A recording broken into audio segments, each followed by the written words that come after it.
Thank you for tuning in. Don't forget to check out the Burnham Project on Substack. You can get Burnham podcasts, you can read my blogs and all sorts of cool stuff. It can even be sent right into your inbox.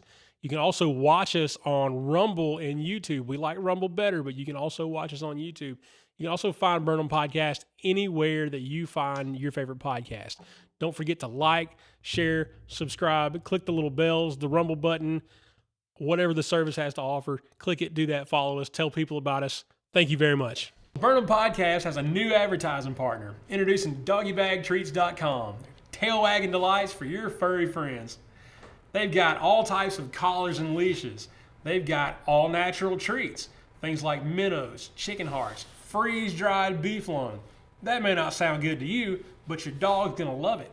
They've got all natural baked goods, things for fresh bread. They've got peanut butter, banana oat, pumpkin, cheddar bacon, and other assorted treats. They've got pet care items like paw fume, oat soap, and paw balm. You can also make wholesale orders. Burnham Podcast listeners can get a discount by entering the code Burnham01 at checkout. Now back to the show. What's up? It's me, Kris. You might be wondering where Danny is. Well, he's on vacation this week, so I had to bring in somebody else to interview, do a little fill-in for him. Well, that guest canceled, Scooter Allison. So the next day after that, Danny came back from vacation, and that's who I'm interviewing for you today. My name's Kris Pyle, and this is Burnham Podcast.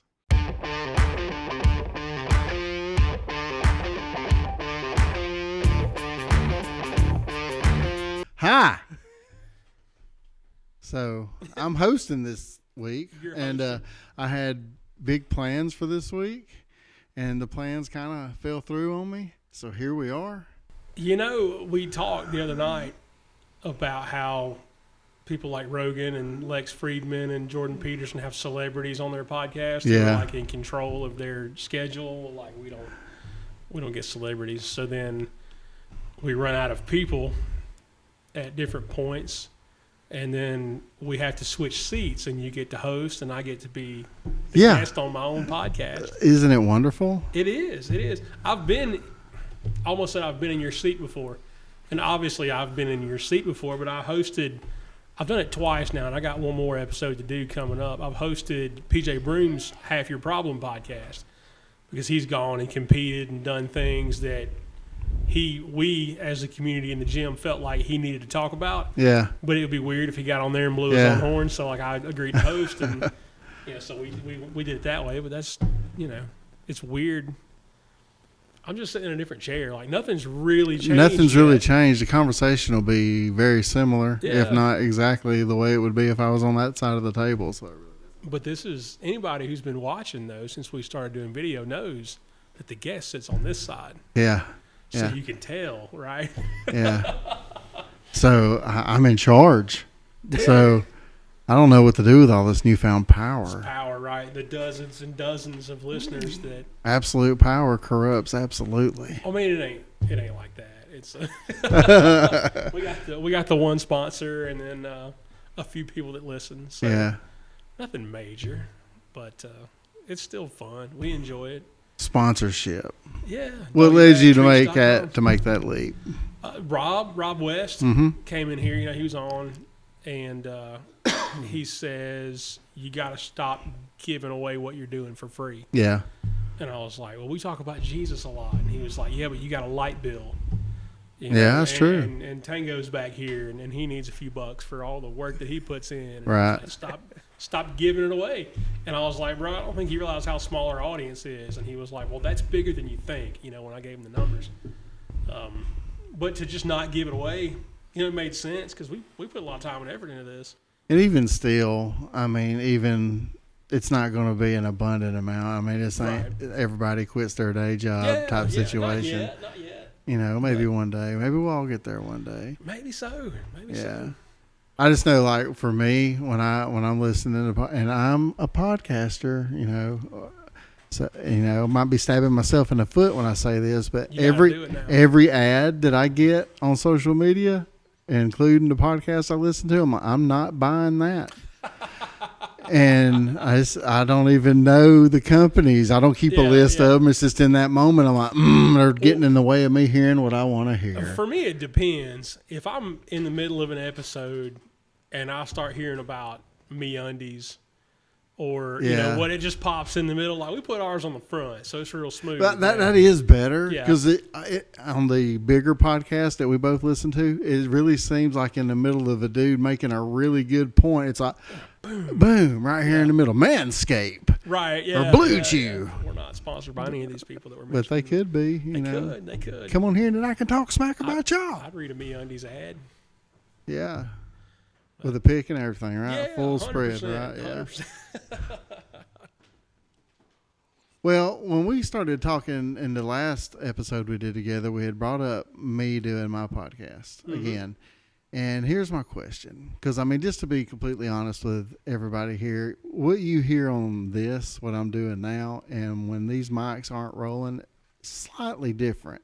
Way different, yeah. You know what I mean? And how I present myself. So if I do a podcast again, be authentic, or do you have to have that little bit of a filter? Because here's my question. I'm obviously a believer first and foremost. So is showing all that side of me a good thing to let other people know, hey, here's a Christian dude that struggles with some of the same stuff I do? Or is it there's a Christian dude that just said one of them 4-letter words?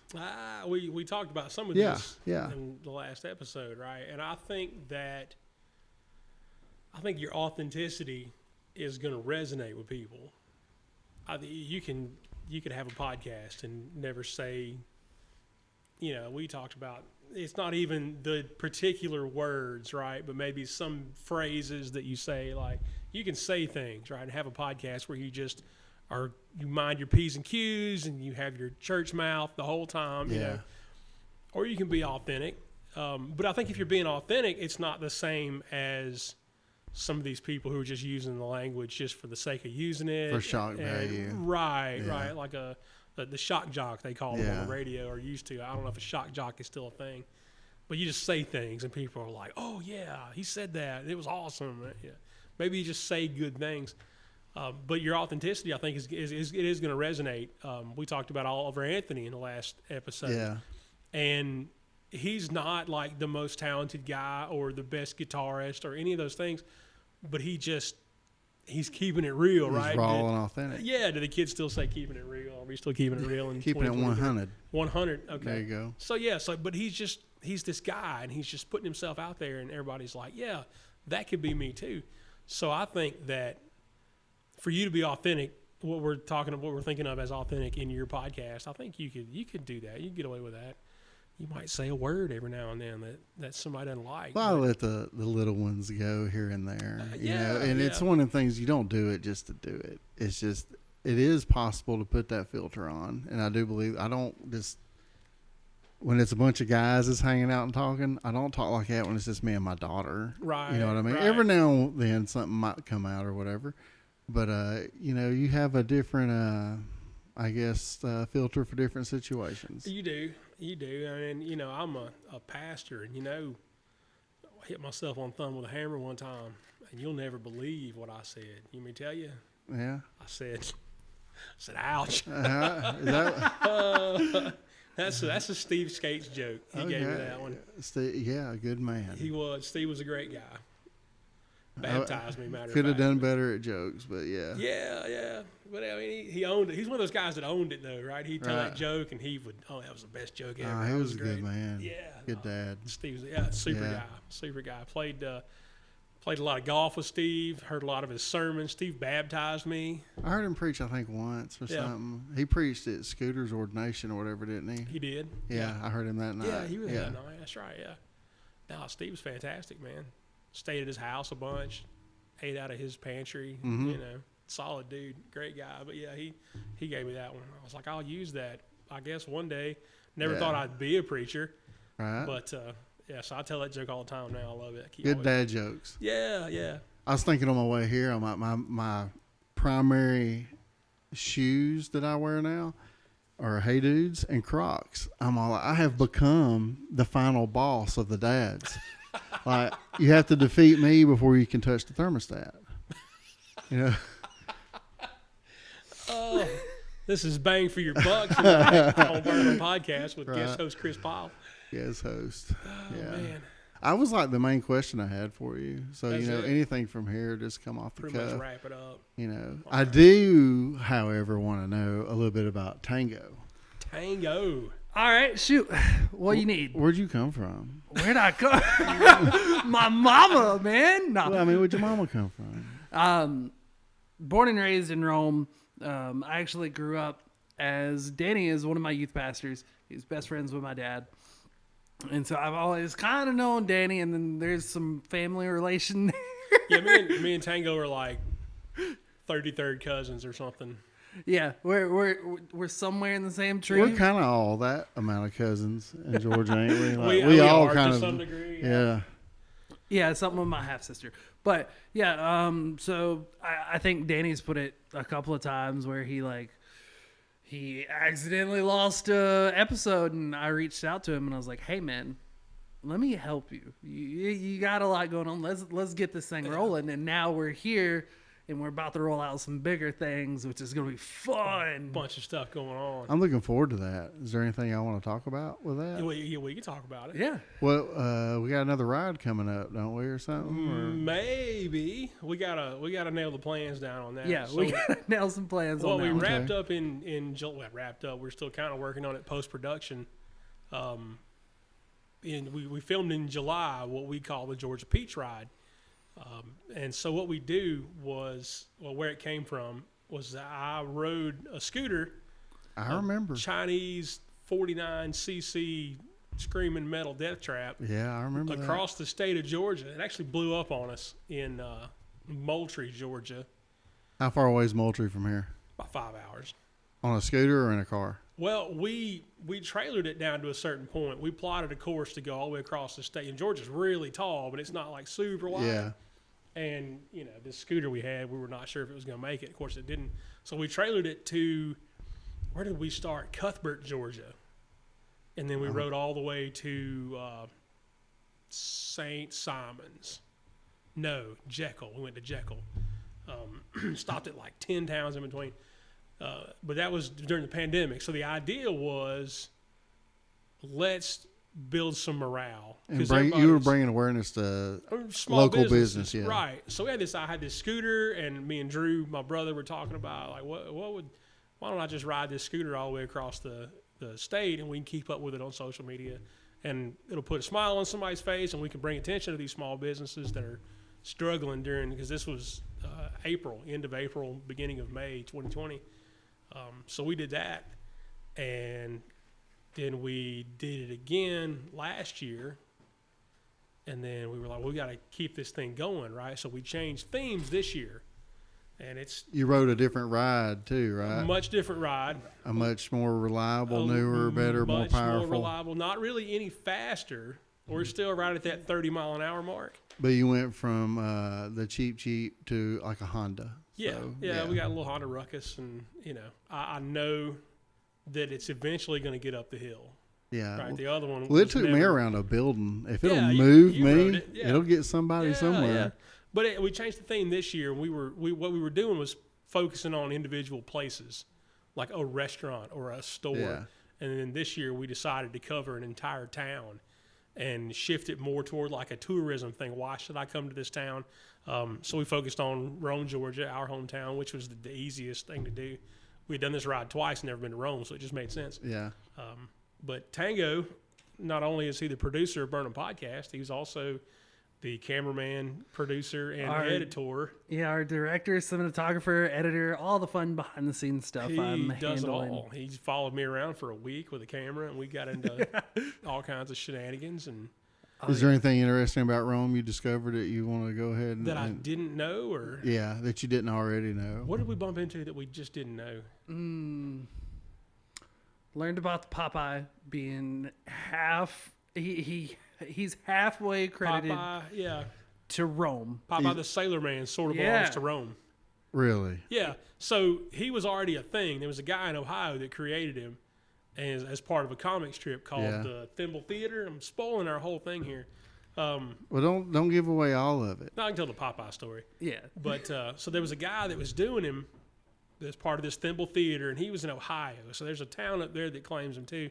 But then a guy from Rome ended up with it at some point, and he was doing the Popeye. So he took this character that this guy had started and based him on The rivers and the guys at the Lock and Dam. Yeah, Because he so- had never been to the ocean, so he didn't know Yeah, any stories. But he's like, I can tell stories about these cats out on the river. yeah. And so that's how we halfway get credit of Popeye. That was one of the cooler things. There were a couple of really cool places we went to. Danny's favorite restaurant. Schroeder's, man. Yeah. Schroeder's. That's your Schroeder's. favorite in Rome? Maybe my favorite place on earth. Like, Really? yeah, I I love like that place. Schroeder's. Some of my like earliest memories are in Schroeder's. Like 3 or 4 years old, I remember things that happened at Schroeder's because we would go there all the time, and I still do. It's bad that I work across the street from it now. Yeah. Like it's a problem. You go over there every day? I try not to go every day, but I like Harvest Moon. Harvest Moon's good. Yeah, Yeah, Harvest Moon and There's people coming. John in. Henry's. My 2 favorite local places. But we got a lot of good little local places We here do, to eat. we do. It's a solid place, man. We got a lot of stuff going on. In We're Rome. slowly becoming the car wash capital We got a bunch of cars. I'm not plugging of the world. any car wash. We got a car episode. wash every 5 miles. Not every mile. We've got a car wash in I'm Rome. really hoping the Rome Braves change their name to something to do with car washes. Oh, That was my suggestion. The Rome Rome car washes. washers or something. Minor league 'cause baseball town. It could be teams. that or the Rome Mexican restaurant. Yeah, that's true. Because we got a lot of those too. Got to be something with rivers, though, right? Our local team has Everything changed here their name. is 7 hills or 3 rivers. Yeah, but we could be like the River Pirates or the River Rats or the River whatever. The Reavers, as it turns out, a Reaver is a river pirate. It's I all get- in one word. Oh, I get that's really cool. excited. right? I get really excited when I see a new business being built in Rome, and then when the sign gets put on it, it doesn't say 7 hills or 3 rivers in the beginning of it. I'm, oh, hey, they were original. Yeah, That they was are, awesome. But you know, I don't know. All that sort of comes out of love for people, I guess, so to speak. That whole project, because our dad was a small business owner, and so we've seen kind of how that plays out. And then to see these people struggling during COVID, we were like, let's do something. And then it's just kind of sprung up from there. And Tango's cranking out 8, 9, 10 episodes. I don't know. Something like that. And they'll come out on YouTube on the Georgia Peach Ride Destination Hometown YouTube page channel in it's September now, isn't it? Wow. Toward the tail end of this month, we're Yeah. going to Is there going to be a podcast to go along with this video drop or anything There like should that? be, right? We can make that happen. We could, yeah, we'll see. But that's sort of my side I know a guy that quest, can interview y'all. right? No, it's all in good fun. But yeah, Tango, when did we like meet officially? You must have been 8. Yeah, I was itty bitty. You ain't never been itty bitty. I know he was a little squirt. Yeah. Was it Yeah. really? Yeah. It was probably the 8 or 9. Yeah. Sometime when I was small, and then just from there I've grown up with him, and we separated for a little bit, but never too far. And we've always talked and hung out. He was also my wrestling coach in high school, Coach and Tango and wrestling in high school. Yeah. Look, I don't mean to put a cramp in the middle of the episode, but I just got to make sure I ain't the only one hearing this wasp. no, I was hearing it. I hear Is there something something over here there for? trying to get out or in. Oh, I see it under the curtain. Okay, I just, hey, we going to fly off the cuff here today No, on the I'm Burnham gonna- I podcast. got my eye on And it. I hear it, I'll see him. I know you're. but I'm your afraid to look over there. back is to him, but I think you're Yeah. good. I'm gonna. Y'all been sitting here talking the whole time. I'm like, man, I hear something over there digging. He's right under the air conditioning vent over there, so I can't hear him at all. Okay, so continue with your story. I don't even know where Man, we're I could not be in this world alone anymore. I had to say man. something. Well, I'll tell you the truth. I was like kind of freaking out earlier because I heard a weird buzz, and I was like, "Oh, that's Well, I, weird. hope What I is didn't- this? Is well, I that was my also phone?" thinking, I hope I ain't getting picked up on the microphones. Like everybody's going to be I'll listening to it still here. hear it. My kids have screamed in my ears so much that they're not what they used to, and part of it's just getting Okay. old too. But like, I don't hear as well as I used to. Part of it might be riding a Chinese moped across Georgia. It might be. Where was It that might be. moped from, Trump? Where was the moped? It's from China. It's from China. You drove a Chinese scooter across Georgia. It was fabulous. It was great. It was the worst piece of junk ever. The belt broke. It tried to kill me, but I'm stronger. It did. I had a moment where the belt broke, right? And this thing, it doesn't have a transmission. You don't. It's like a centrifugal clutch on a lawnmower. Yeah. They on a scooter they call it a continuous velocity transmission. So this belt breaks and it hangs up and immediately stops the rear wheel, and I start like going over the handlebars, and I was like, well, this is how I died in Moultrie, Georgia on this stupid scooter. And they're going to tell people about it. And, I remember Danny, he was cool, but he died on that scooter. Like, how embarrassing. But I didn't. We made it. It was fantastic. We're skipping all over the place here. No, it's good. It's real good. I know. I've had bikes before. Yeah. And every time what you did was very adventurous. And everybody daydreams of doing something like that. Because there's all these guys on YouTube that'll go fly across the country, buy a bike for $800 and then drive it back across the country. Everybody wants to try it. But when that first rain cloud pops up, they're like, We've been blessed. Like, having done it 3 times, and we didn't ride super far this year. We rode around town, and it rained, and we dodged some days where it just rained all day. But we went all the way across South Georgia the first time, and then we did a loop around North Georgia. This last year, we went from Rome up into a place called Tiger, Georgia, which is like extreme northeast, and then we came back around. Never been rained on the ride. We've got, I don't know, like 1,000 miles close to it in 2 different rides, and never been rained on. So you've had over 1,000 miles on a moped. That's pretty. I got way more than that. I just got that many on that ride. That's what you got clocked. Yeah, which is like 1,000 miles on a moped is like 5,000 on a motorcycle. Or more. Yeah. God, 30 miles an hour sometimes. Sometimes. Yeah, going up a hill, you're like 14, 13, That's why I don't think I would be able to do it. It wouldn't get me up all them hills. I had some doubt a few times, but we made it. Have to push it. Yeah. But I mean, I have a crew, that goes with me, and there's always been 3 or 4 guys. Me and Tango did it by ourselves this year, but well, that is the magic, to all these shows that do it too. Right, they're like, we're going to go to a junkyard. My favorite guys, roadkill. Yeah. They go to junkyards and fix up cars and drive them across the country. I'm like, that sounds really cool, and it is really cool, but it's also a little easier when you got a minivan behind you full of tools and other people. Right, you got a truck with a trailer hauling it. You got the minivan with all the camera. I'm not taking anything away from them guys. They're awesome. You ever run across this, I'll be on your show too. Absolutely. Well, that was the thing though. Like I didn't know. I bought this scooter. It was up the street from my house. And we drove by when Jessica had joked about my wife had been like, hey, we should get a scooter. Okay. I've been looking at mini bikes like crazy. They're fun. Yeah. But so we drive past this thing, and it's for sale out in the front yard of this house up the street from us. And she was like, go back and buy that scooter. And I'm like, okay. So I went and bought it and didn't know anything about it. No, nothing. And then like a month and a half later, we're like, let's do this thing. And so I'm riding on it. We didn't take wrench 1 with us, right? Really? So when it blew up, we had to go to Lowe's in Valdosta and bought a bunch of tools so we could put this thing back together and try to finish this ride. So did you rebuild it out on the road? Changed the belt. Okay. Like, The belt, when you say blow up, it didn't blow the motor. No, it just blew the didn't blow, belt. just blew the belt off of it. So like we had to go buy tools to fix it. Where'd you find a belt for a Chinese scooter? We stopped at I don't remember if it's a Yamaha dealership or a Honda dealership, and we were like, hey, what's the chances? I had like this shredded belt, what was left of it in my hand, and I was like, you got one of these? And they did. It's the only one they had in stock. But so yeah, as they were closing that day, and then that was on a Saturday, so the next day was Sunday. So if it hadn't been for that, we'd have just been out of luck, couldn't have got the belt. But yeah, that was kind of how that went the first ride. But that's cool. I look forward to the videos coming out. That'll be pretty. That's gonna be fun, man. We were just watching them before we came on just now, and Tango's slicing them up. Tango's the man. He is. He be getting it done. I like to point out his hat too. His hat says, "I buy my own fudge rounds." Right. Like we talked about it. I like it. Yeah, he sent me a picture of it saying, "This is what Tango bought." And I'm like, "That's dope." Need one of those, right? Is that his official merch?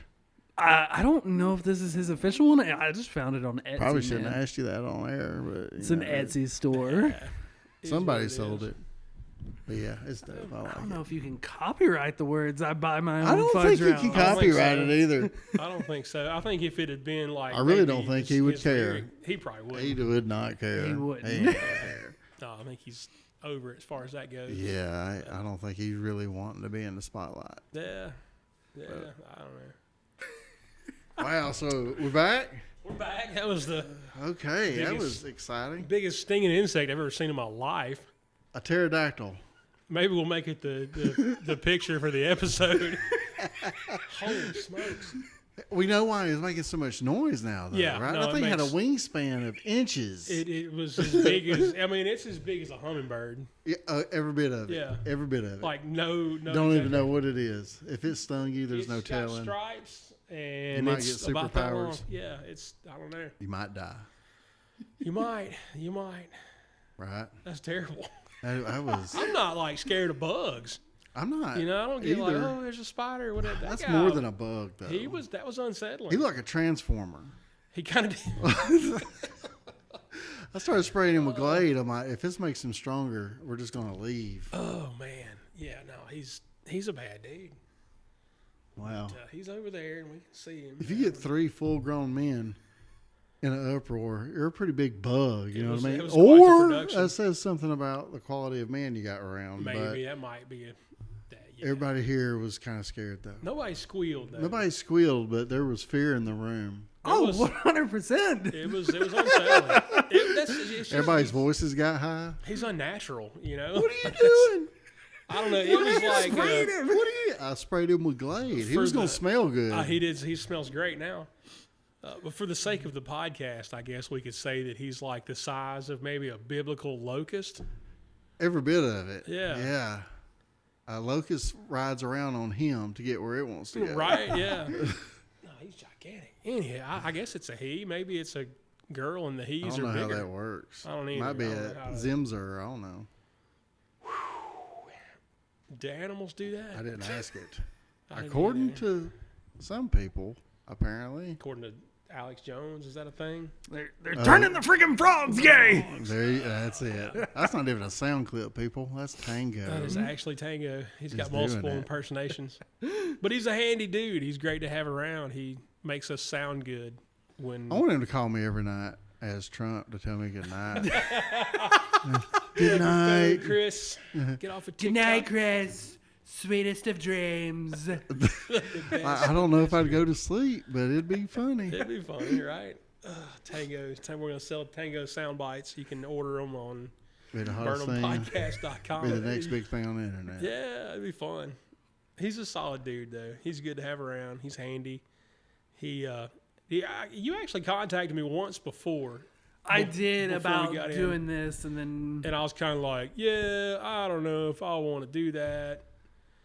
I wanted to. I just didn't understand it. But that was the whole point, right? I want to say you were still based out of the trailer at that point, I think so. or the Well, at that camper. point, like when I was recording, we were both just kind of recording wherever we could. Yeah. We Yeah. wherever recorded you- several in my kitchen. Yeah. The acoustics are still horrible in that kitchen. Yeah. I recorded a bunch in our camper.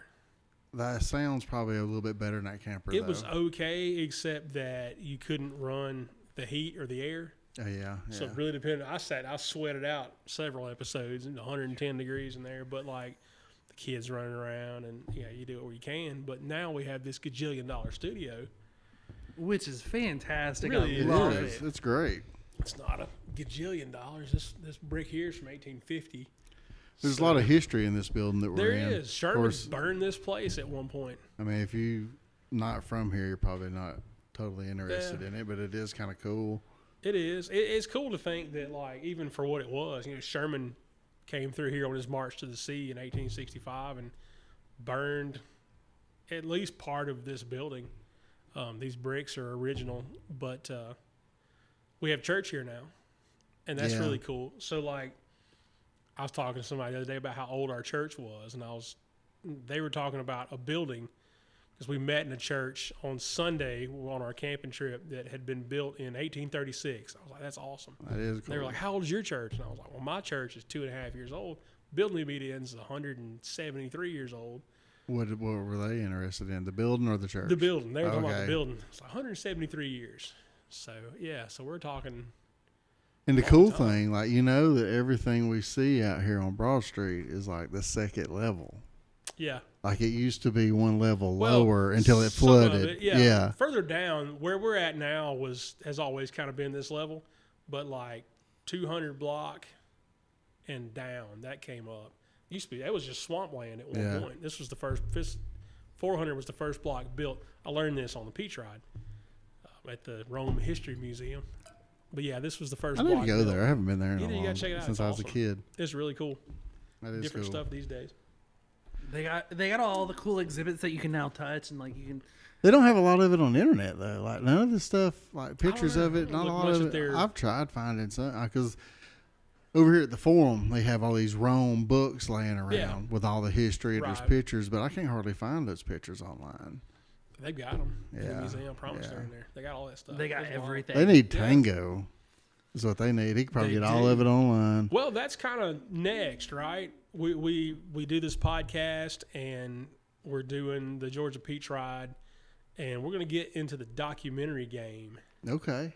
I think that's where we're going. I want to hear about this for real. Like, what are we documenting? This, that, and the other, things Yeah. and stuff. Right now, it's still like the idea, and we're still molding and creating Yeah. it. But like Okay. it's something that me and Danny both want to do. Where Yeah, that sounds really. we want to tell some interesting. of these stories of these things that don't always get the light. Like Yeah. Well, we went to all these places filming the Peach Ride, and almost every time we left one of these places, we're like, well, that place could have been a whole episode on its own. And when you talk about people, like, because we're looking at a storefront, right? We take a picture of it. It's what we'd always done before on the ride. We'd take a picture of it and go, we ate cookies at this little bakery, and it was great. And that was cool, but we needed to get the people involved, right? Yeah. So when you start getting the people involved and telling stories about who people are, it becomes more than the storefront.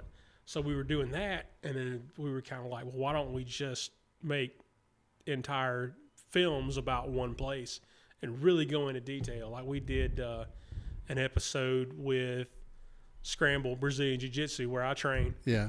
and I know I may not look like the athlete of the day, but I trained there, and the night I was in there and we were filming, there was a purple belt world champion. There was a Division I college wrestler who competes professionally now in jiu-jitsu. There was my instructor was a brown belt at the time. He's a black belt now. But there are all kinds of people in there who've won all kinds of championships and titles and things. And so we're looking at all these people and the stuff they've done and be like, well, you can make a whole episode about this. You could do 2 hours about the individuals and these stories and tell us about the time you won the world championship, Right. stuff like that. Y'all should do one on Peggy's. If you're from Rome, you know where Peggy's is. If you don't, You don't want to know? you can I'm talk from about it on Rome. your podcast. I don't know what Peggy's is. So I'll this catch is you a up. topic It's afterwards. because you're not. I'll catch you up sometime. Probably shouldn't have thrown that one out Probably there. But not. it would probably be a really interesting documentary It would if be somebody huge. did one on it. Write that down. Yeah. I mean, because they're still family and all that, Yeah. because they were on There's still another. plenty of people that Yeah, remember. they were on Yeah. another local podcast that has really good couple episodes on it. Yeah. Yeah. All right. Yeah, Tango's- Rob Yeah, West. on Rob's show. I remember that episode now. Tango looked it up. So he knows. I did. did. Okay. All right. Yeah, you didn't even know that about your town, did you?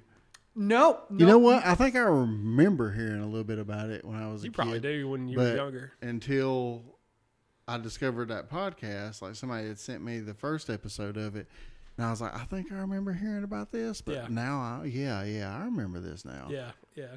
So yeah. Anyway, That's a thing. I don't know. We used to have moonshiners and all kind I of think sketchy stuff here. is it a thing as we get older we get more interested in history? I guess because when I was in I think school, so. man, I had the biggest arguments against the history class when I was in school. I'm never going to need this. Yeah, I'm all like, well, if history repeats itself, I'll just learn it next time it happens. It'll be It all comes right. around. Next time it Right. comes around, I'm here, But there's now that I'm something to be older, said I for can it. watch History Channel about the Civil War for hours. I'm all like, what am I doing?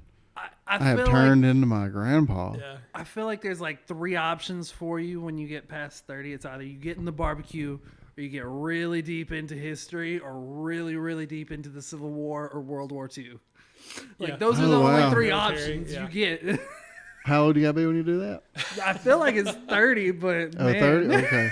Because I feel like I do a lot of those things. I do all that. Yeah. I'm 43. Some You degree. turned into a dad. That's what it was. Yeah, you know what though? I rode a skateboard the other day.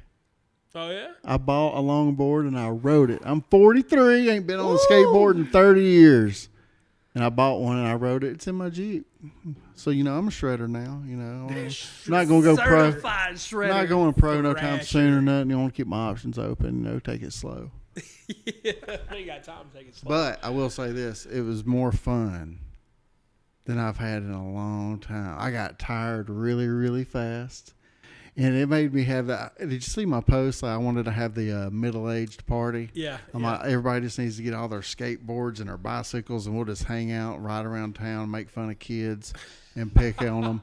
And then at the end of the day, we'll all ride to Walgreens and get ibuprofen Get our and like numbing prescriptions cream. filled Yeah, and- get our prescriptions filled. Get and your everything. icy hot and ibuprofen. Well, Yeah. people have started hitting that up like, we need to do this. And a couple of dudes that I went to high school with just got the bikes that they had when they were teenagers restored. Yeah. And another dude bought the one that he had when he was a teenager Man, and I stuff. don't know. And I'm Can I all, ride all a we're all going through our midlife crisis at the same time. So we're buying skateboards and bicycles Skateboards and again. Bicycles. BMX with the foot pegs. and Yeah, everything. that's what we need to do. I say you gotta be 35 to get in, but Tango's gonna have to document it, so he's in. Yeah. He's So, got to film it. He's right? got to buy a So- bicycle. There's our documentary. We'll call it the Stay Young Initiative.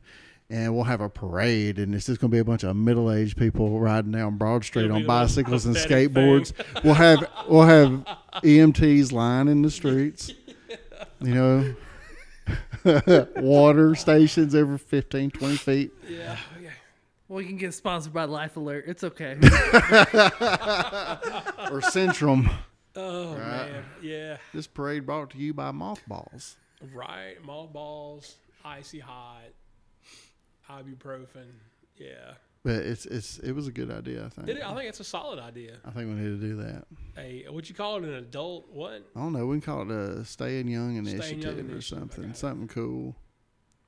I like it. I do too. There's a fundraiser in there somewhere. You know what I thought when I got on that board?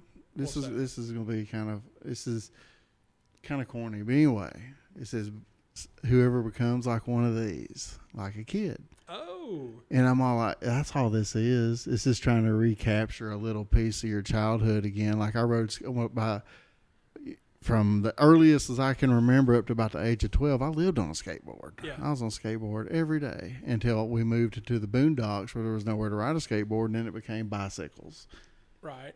But I got on that skateboard the other day, and I'm like, dude, this is so cool. Tiring. I'm going to be sore as crap tomorrow. Lord And forbid I you fell am. off that thing. But thank God I didn't. Yeah. I take it real slow. You know what I mean? I Right, find a little right. incline and just get on it and ride down the incline. It took me doing that for a while before I got to where I would like push off again. And the first time I pushed off and put my foot up on the board, I'm like, okay, I did it. All right. You got to understand my skateboard's 42 inches long and rated for 300 and something pounds. Not quite what I weigh, but it don't bend too much. It's all right. You know, if it's a little wobbly, you just ride it out. That's it. Makes you a better rider. I feel like we need to get you on one of the newfangled, my generation's electric skateboards That would be probably that pretty do dope. like 30 or 40, and they're ridiculous. That's I'm gonna- terrifying. I'm gonna have to have all the pads, Yeah, helmet. They're scary. full face helmet. I'm gonna have that suit on where the dog attacks you. Yeah, You know, the yeah, big yeah. puffy suit. Yeah, I'm gonna have to have An that suit airbag on. suit. Give me a little bit, and I'll be down to ride one. Those one wheels look really fun, but I just don't think Got I'm. riding one out here yesterday. I just don't think I'm. I think I'm past the threshold for the one wheel. Yeah, that makes me nervous. I think it would be fun to ride, right? Like I think if you can ride on them hoverboards, you can ride that. But I ain't getting on a hoverboard either. I tried the hoverboard; it didn't work for me. I like that Mike Tyson video. But that's the worst, though, right? Like I didn't see ride that. it. Did Mike Tyson he buses? wiped out. Yeah, it was terrible. But Well, if Mike Tyson gets thrown off one, I have I no don't need chance. it, right? Yeah, but that's my fear, though. Is not so much like actually riding this board but falling off of it. Like, come on. Like, But do you remember when you were a kid, you fell? You knew how to fall. Did we, or did it just not? I mean, we. I Could don't know. sleep I it asked off myself back that then. question the other day. Yeah. Because I fell a couple of weeks ago over a scooter. I was working on a scooter. Yeah. And I kind of lost my balance and bumped up against it. Well, it started moving and I started moving. So I fell over this scooter, tumbled and jumped up on my feet. And I'm like, I'm not hurt. It's a miracle. What happened? I'm not hurt. Yeah. And then it got me to thinking, okay, I kind of rolled with it. But usually when I fall, you get all stiff. And right, you tense we up. forgot how to Well, fall. I practice falling down. It's funny to say that. I practice falling down at jiu-jitsu. We work on break falls. What's it called? Yeah. It still hurts when you fall. You do that between hug practice? Yeah. It's Okay. Aggressive hugging. Murder yoga. I'm just talking smack about a bunch of guys that can kill me. Have no exaggeration in your mind about it. Like I know they can kill me. I just like talking smack anyway. It's really where I learned how old I am, though. Because, like, I go in there and I try to train. I'm good for maybe once a week these days. Just Get folded up by a 14-year-old. Yeah, some kid half my age. So There's video of this. Yeah, it happens. It's in show the you. picture. I'm getting strangled by, like, a woman, you know, like, whatever. But it's there's a guy that trains there. His name's Matthew Boyles. And he's actually injured right now. He's, like, officially, like, actually injured. He just had reconstructive surgery on his knee. Tremendous competitor, super jiu-jitsu player. But he's 20, Matthew's 21, 22. And we were sitting around after class one night a year or more ago, and it was like, yeah, this hurts and that hurts. It hurts when I do this and blah, blah, blah. Matthew's like, what's wrong with y'all? You know, it's me and a bunch of guys my age in the 40s. Matthew's like, well, when something hurts me, I go to bed and it feels better the next day. It don't happen like that anymore. No, Sometimes come on, it bro. don't hurt that day. Yeah. It hurts Yeah. the next day. You And wake then up and 2 you're days later, fine as worst hell. day. Yeah. It's just like working out for the first time in a long time. Yeah. 2 days later, that's the worst day. Yeah. So, It's yeah. the second day soreness. That's the best. Yeah. You said you're getting choked out by a girl like it's a bad thing. Like there's girls out there that I know can murder me. Man, it with the right technique, right? Like that's what it's really all I about. think Ronda Rousey could just punch me. I mean, the girl knows how to punch. Bless her heart. Yeah. You know what I mean? You know, I may let her punch me. you may. I may enjoy that one. I'm out. I'm 100% out. There's a word for people that like. Yeah. It's a Man. masochist. There you go. There's the word. It's tango is what the word is. Bless her heart. I don't need that. I don't need it. Don't punch me. We used to do some kickboxing. Like I don't want to get punched anymore. I don't want anybody to kick me. You were around for that. That was one of the things you were at. We were at it was an underground kickboxing league. Tango was in there. We used to get there and mix it up. We none of us could afford. I trained at a place for a while, kickboxing, and it was sketchy. It was in an old gas station, and it was open for a couple of months. But none of us could afford like legit martial arts lessons. So the cheapest thing to do is go to Walmart and buy some boxing gloves and headgear. And we did. And we put a league together. And our thing was, as far as underground fight clubs go, we're pretty legit. Why are you talking about it? You're breaking the first rule. It's It over is- now. We're never going back to. You're an underground breaking fight the club. first rule already. But I'm not giving places or anything. But so yeah, so it was cheap. We could buy gloves and gear and stuff and beat each other up. His On all name of is it. Robert Paulson. Robert Paulson. Yeah, we didn't think though to just buy mats and like grapple. There No. were plenty of YouTube videos at the time. We were like, we'll just punch each other. I guess. We Yeah, I punched don't and know. kicked each other. God. Yeah, if you go back far enough on my like Facebook pictures, you can see them on there. We weren't like it wasn't a secret thing. You know, when I was a young man, I enjoyed those kind of activities here and Yeah, there. You yeah, know, wasn't yeah. afraid to get in a fight too bad. You know, got in a couple. And every now and then I'm like, man, I wonder if I still got it. And then I pull my back Yeah. using the Bend over to unload bathroom. the dishwasher. Or so, yeah, I go to unload the dishwasher, bend over for anything. And I'm like, ugh. You know that feeling. And I'm like, yeah, I ain't got it anymore. Well, I drove 3 hours yesterday, and I got up out of the truck at the end, and like I was sore from sitting down too long. Yeah. You know, like, that's where we If are. you stand too long, Yeah, no if you good. stand If too you long, sit that too hurts. long, that's no good. If you lay down too long, that's no good. It's like, well, life's just become about being in a different movement every couple of hours so you don't get sore. That's it. I got to change sides, at night when I'm sleeping. Oh, yeah, I'm a rotisserie rotisserie chicken all night long. You know, Yeah. but I don't know. The more that I train, which it's not much, the more that I train, the better I feel, and the less of that kind of thing is going on. So I think it's about staying active. And I say that like I do it, but my schedule is We all need to be a awful. little more active. Yeah. That was the whole idea behind the skateboard. Just find something fun and get Just back out do there again. something. I ran a 5K in February, and I haven't done squat since. Well, you hit your goal, right? I did hit my goal, and I was so proud of Yeah, myself. and you're like, I'm gonna take a day off. I'm going to take a couple days off, let Yeah. my feet rest. Yeah. And then I got an injury and a foot injury too, Mhm. so I couldn't do Made it anything tough for a to little while. run, right? Yeah, and I'm still kind of getting over that, but not enough to where I couldn't do something. We just Yeah. make excuses for ourselves. Yeah, we do, but what do we know? We know the excuses are lies. I'm waiting on this cold shower thing to change my life. How long you been doing it?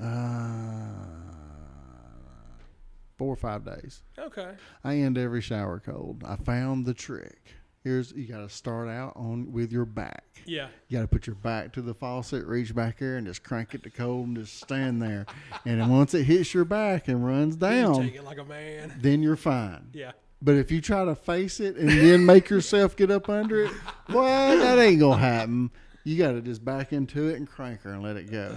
I still don't know about getting in one of them tubs like Joe Rogan has and everything. Oh, the ice Like, tub. I want Yeah. to, man. I bet want to. they're You done it? awesome. I've done a few of them, but I also have a hot tub, so I'm like, I'm okay with this because I can go from that to that. Right. I've done it. It's been 20 years now. I've taken like a legit ice bath Like you put yourself in it. in like ice water. Yeah, they're really Yes. cool. You can get a freezer from Somebody else Home might have Depot, put me in and that water. They're great for recovery, like those soreness and stuff we're talking Oh about. yeah. Like Somebody gonna have to recover after I get out that water. Yeah. I want to try it. Like I say all that, but I mean I would like to try it. I just Yeah. you put your toe in it, but I don't Let's know make what it happened. happen. I We'll feel do like it. this is a camera opportunity. Let's go film it.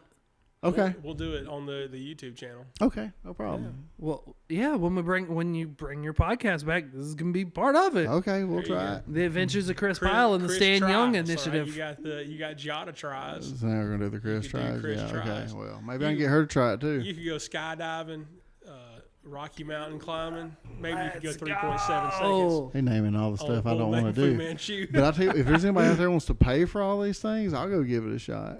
All right. Well, Y'all want to see Fat Man go try to do all these things? Pay me. That'd be all right, fantastic. let's do it. I'll go do That'd it. be fantastic. Don't nothing too spicy. We'll get you in a No rodeo clowning. yeah, the radio clown. And we'll get you in like a dirt track race car. I know some people. You ain't gonna get me in a dirt track race car unless yeah. it's been modified It'll be for fun. me. It'll be fine. You'll fit. Yeah, well, dude, I've You don't built have the to be- motors for some of these cars. They're small. I know they're small. They're cramped. There's some big fellas that race though. There's somebody with a big car out there. Yeah, I'm sure he'll let you drive his $60,000 car around, I very seriously doubt run it. it up into the wall. And it'll be fine. Not without me promising a bunch of free work or something. Yeah, maybe not. Okay, maybe not that, but other things. We could do other things. We can. Let's we can do the journey of my first stand-up routine. Yes. We can do that. We're just shooting Stand-up ideas here in routine. the middle of a show. I know. I feel like this is all going to wrap into a whole show called the Stan Young Initiative with Kris Pyle. There you go. Hey. There we There's go, you a man. show. Y'all are seeing lightning in the pan here. You don't even have to do the Visionary podcast, but you can do the podcast as a complimentary to the show. Y'all act like I'm interesting enough for people to want to participate would in be. this stuff. I You mean, would like- be doing these things. Who doesn't Oh, yeah, wanna I don't see, mind doing the things. We just have to make it 40-year-old happen. big fella fall down or whatever it is you're gonna do. You know? Let's not plan the fall. Well, not plan it, but let's be real Crash about what's pad. gonna happen. Oh, yeah, I that's what I told my daughter the other Yeah. day. She's like, "Have you failed yet?" I was like, "Not yet." Not yet. I was like, "There's only two types of people that ride anything: those that haven't wrecked and those that haven't wrecked yet." Yeah. Or Everybody- those that have wrecked and those that haven't wrecked yet. My bad. I sound like George Bush there for a minute. You fooled me once. Shame on me. Fool me twice. Can't fool me 3 times. Are you working on the stand-up routine? I have a few ideas, a few jokes. I got you. I try to Don't slide waste them in. here, but you know, Yeah. we'll Don't get it waste 'em sorted here. out. Yeah. It's just waiting on opportunity, I guess. Do you want to record one day? I don't feel like I would be respected amongst the Well, just comedian. so you can get it out there. Yeah. I mean, maybe. People were doing it during COVID, and it was okay for what it was. But it wasn't. They don't view it that way. Like when you Right. listen to how the comedians felt about Oh, it, they they're all like, hate it. "Yeah, you don't have the energy of the crowd Yeah. and everything." Which I mean, if you're just starting out, you probably don't. You don't care want it about that. necessarily, Yeah. You're just trying to get through your deal till you start feeling comfortable up there. But I've spoken in front of crowds enough to where that really doesn't bother me. Yeah, being in front of a room is not being hard. in front of a room really doesn't bother me. Speaking in front of a bunch of people I don't know, it ain't Yeah. nothing. You put me in a Especially if room you're- full of people I do know, and I'm like, That's a different I don't know if I story, want to talk to these people. That's kind of how we felt doing the Pete's ride. It's like Danny's okay going up and talking to all these people in all these different cities where he doesn't know anybody, but here suddenly you go. it's home. He's It was like, it's doing it weird. at home. Was Yeah, it? Yeah, it was odd. Going Because you know places. you might see them again tomorrow. Well, I go to these places every day. Yeah. You know, I drive down this street every day and see these things and these people every day. And to go to them and be like, hey, would you sit down and do this super awkward video with me? This interview, and we'll talk about things that you and I both know that each other already knows. Yeah. But it was cool. Everybody was really receptive. But we pitched it to them, I guess, in the frame of free advertising. So they were like, yeah, we're in. Let's do it. So we'll see. I hope 1 million people watch. But I'm definitely going to watch. So Yeah. I'm one peg down. there you go. Got Only one. 999,999 more to go. When I see the metrics for the podcast or for the YouTube channel or whatever, I look and I'll look at it again or look at it and go somewhere else, come back, look at it again, and it's one different, and I go, I wonder who that was. Yeah. Well, I don't think people. We all know we get the dopamine hit right from Yeah. social media. Yeah. There ain't a lot of people that know that podcast dopamine hit because when I was doing mine, I was checking my analytics all the time, and I was seeing that I had people in like Saudi Arabia listening to Yeah, me, it's crazy, and some right? people in China listening to me, and I'm all like, I'm illegal there. Yeah. Like what I was talking about was illegal there. And Yeah. I had people listen. Man, that was like the best dopamine hit. Yeah. Well, it's super humbling too, because you look at your metrics and you see China and Iran, and you think somebody is risking their life to listen to me talk about my faith. Because I put hashtag Jesus somewhere in there. Yeah. And they've just found it out of chance. Right. And they're listening to it where they are, where people are imprisoned and killed for believing the way that we do. That was the most rewarding part Yeah. of doing it. Yeah, So, it's cool that people in Wahoo, Nebraska listen that I've never met before. That's great. But to know that somebody is well, when your audience was as small as mine, if I had 1 or 2 listeners in China and Saudi Arabia, I'm like, man, that is a percentage of my listeners. Like a real percentage. Yeah, I'm like, that's 10% of my people. How many episodes did you do? A good You many. did 30, right? Or Something like that. Yeah. I did it for a couple of the years. average podcast lasts 6 episodes, I think. Is that right? 6 or 8. It's not many. It's really not. It's like you last 6 and then you die out. Yeah.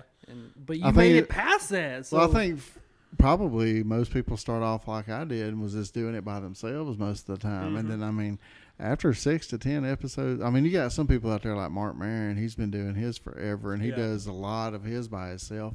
He's also a stand-up comedian, and that's all he has to do. Right. I ain't down on the dude or anything. No, I'm but just saying these guys- that's his life. That's what Yeah. he does is his podcast. He's not building engines for a living. He's not a machinist. Yeah. You know what I mean? Yeah. So it's a little bit different when you have a different day job. Yeah. I wish somebody would pay me to do podcasts and stuff like that. Man. We could just do that. Do Yeah. that in ministry. That sounds like the ticket to me. It is, man. And I did, when we started our church, that was my job. Like I work a day job now, but like that was all I did when we started the church. And it was, number one, it was exponentially easier because I had all this extra time to plan sermons and, study and do those types of things. And then the ministry stuff too, as far as, pastoral care and things like that. If I could go back to just doing ministry and podcasting and, stuff that doesn't, it's not necessarily time bound, right? Yeah. Like except for 10:30 on Sunday mornings, that'd be pretty cool. How do you feel about being the podcast pastor? I like it. Because I don't know think of any it's- other ones in town that do. There's Miss Jolly does one. Oh, does he? Okay, Yeah, I didn't know it's that. called Theology in the Dirt. That dude's smart. Yeah, He Mitch is knows, sharp. yeah, he man. knows his stuff. He got a lot going on. But I think in 2023, it's just like the natural progression. Like you almost have to.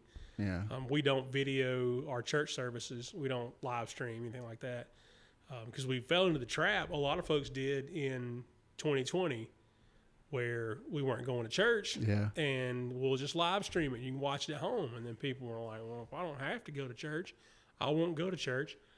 And I can just watch the live stream. Like, well, that's not... Hebrews 10:25 says to not forsake the gathering together. Yeah. Like you have to do that still.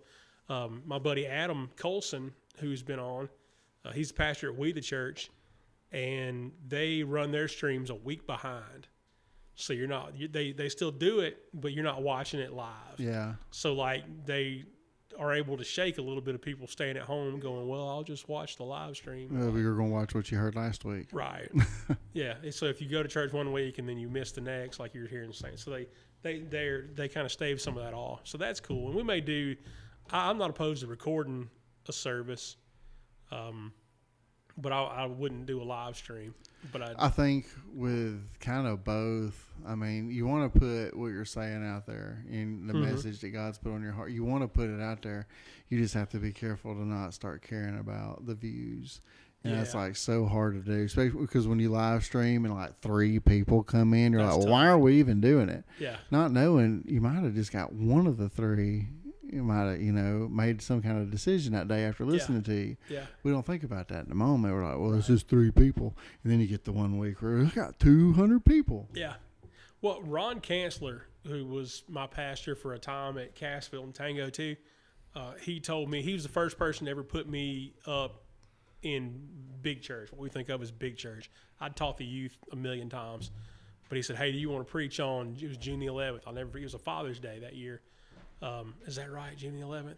Last time I I said I'd preached never was forget it. last time I preached was on a Father's Day. Okay, so it's Yeah, Father's Day, 6 and he years ago. went to his dad's church and wherever it was, and he was like, "I need you to preach that day." Not like, "Do you want to?" Like he was like, "You need to preach that day." I was like, okay, so he wanted me to know some things, right? He wanted to talk to me before he put me up there, and he was like, "Hey, I want you to focus on making much of Jesus." That's what he said. Get up there and make much of Jesus. I know you will. Don't have any doubt about that. But that's the idea. And he's like, but as far as the crowd goes, you preach to one person. And it doesn't have to be the person that you make eye contact with the whole time, but your message goes out, and in your mind, you know that somebody needs to hear what God has put on your heart. And if it's one person, then that's enough, And so I kind of try to take that same mindset into podcasting and not get caught up on the metrics numbers. and go, well, 100 people here and 50 people there, and this one had 500 or 1,000 or whatever. And it's easy to do that because you get one that you feel like did really good, and then the next one does half that much. And you're like, oh, what did I do wrong? Well, I think it's all, I know I found on mine the 2 most watched ones on mine, and I talked about a lot of stuff. Yeah. And I was a little more unfiltered on that one than I am here. But the 2 that had, one was just titled Sex with exclamation points. And the other one was the interview with my ex-wife. Oh, yeah. Those are the 2 Yeah. that got more views than anything. And I talked about a lot of stuff, man. Kanye, everything. Yeah, and those are the 2. That was good. Those were the 2 that got the most views. Well, that's edgy stuff, though, right? Not like I think yours was "Wanna Fight Me" or something there for a long time. Yeah, I did one that was one of my "You're Not Gonna Believe This." That's what it was. Stuff like that. And then I did one called "Fight Me" where we talked about kickboxing and things. But I did a couple of episodes and put a catchy title on them, and we talked about it in the show. Like this is gonna be the one, and they were huge. As far as what our numbers were. Because the episode said "fight me," and everybody's like, "Well, what's fight me about?" And then I would never do that with a sermon because that's corny. Jesus fighting people now? Yeah, I know. Y'all see that church sign, that picture on the internet? It says something about it's a church sign, and it says parking lot 5:30, and somebody's like, is Jesus fighting people now? Something like that, some kind of meme. Meet me at the bike rack after school. Jesus is fighting folks now. No, we got to be careful with that sort of thing. And I think if you stick a pointed title on a podcast, like, you better address it in the episode and not just like, because otherwise it's clickbait, right? I've always kind of lumped that in with like series. Like, I know that's a petty pet peeve to have, but it's a pet peeve I have is series. Like sermon series? Yeah. Define sermon series. Well, this whole month is going to be all about waves. Okay. And every week has something to do with spirituality and water or something. And then it's like, well, this whole month is going to be all about pursuing Jesus. That's what we're supposed to do every day. We don't need everything y'all making series on, all of them. We're supposed to be doing all of them every day. Well, this month we're going to focus on the water. Okay, what's that even mean? Like, well, I've been on a sermon series since December. But you go through a book. That is different. We're going to go through Matthew. Yeah. It's not a series. We're just going to stay in Matthew and learn it really well until it's time to move on to the next book. Yeah. You can call it a series if you want to be like all these other. Starting our 97-part series on whatever. Well, it's, when I first started my walk, we did a lot of that. A lot of gimmicky stuff, stuff I kind of cringe at now. Yeah. I can't hate it too much because it got me to where I am, so I can't hate on it a whole lot. It did some good, but it's just kind of cringy to me. Well, let's bring Oliver Anthony back up for just a second. Since you and I recorded our last podcast episode, he was on Joe Rogan. Yeah. So I listened to it. Great episode. Fantastic. But he said at one point he was in church when he was younger. Yeah. And he had been exposed to all that, and I'm going to try to get it as close to verbatim as possible. But even then, he noticed all of the theatrics, yes, and the politics in church, and it turned him off. So that's the same issue I've been struggling with. Yeah. So yeah, and I don't like it because I feel like it's manipulative. It's 100% manipulative. That's did you tell the story on here? Yeah, about the guy with the music. Yeah, I think I did. I think I did. The music had to be just right. It had to be a specific song and all this. This moment. At this moment. Yeah, and I'm like, all that stuff. I just find it very manipulative, and I feel like the Word of God should stand on its own. And that's something me and you've talked about, and you've talked to me a lot about, and that's just something that stuck with me. I'm like, you know what?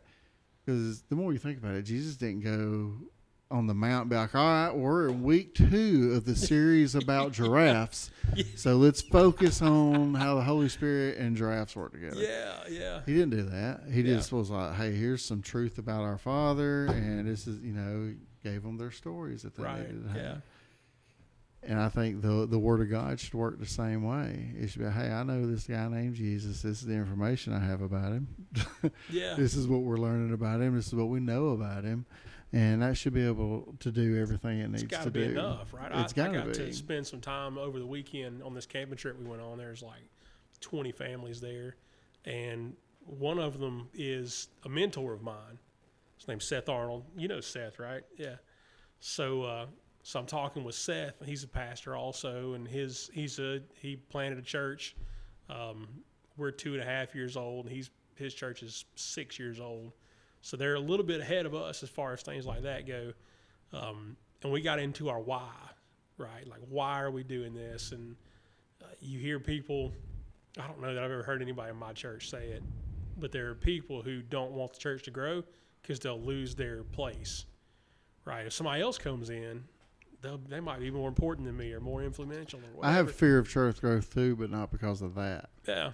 I just don't want to lose what you have in a small church, your right, community. Yeah. But we talked about the why, right? And it's great to come together. We're supposed to come together to gather and be with other saints and lift each other up and do these things. But we're also supposed to grow. And in growing, that also means adding to the number, right? And your church gets bigger. But who does that? Who does what? Adds to the number. Adds to the number.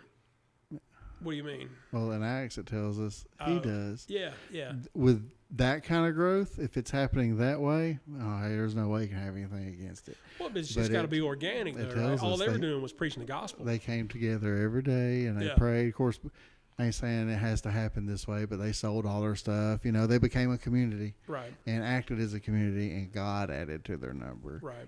And we've brought that up here before, too. And people are like, well, how are we going to get people in here? And I'm like, well, it's really not our job to get them in here. Just preach the gospel. If we're living our lives the way we're supposed to live it out there, they'll follow us here. Well, that's the thing, right? You got to live it out there. And that makes people ask questions, and it draws people who are looking for what you've got. And we got to be ready for that.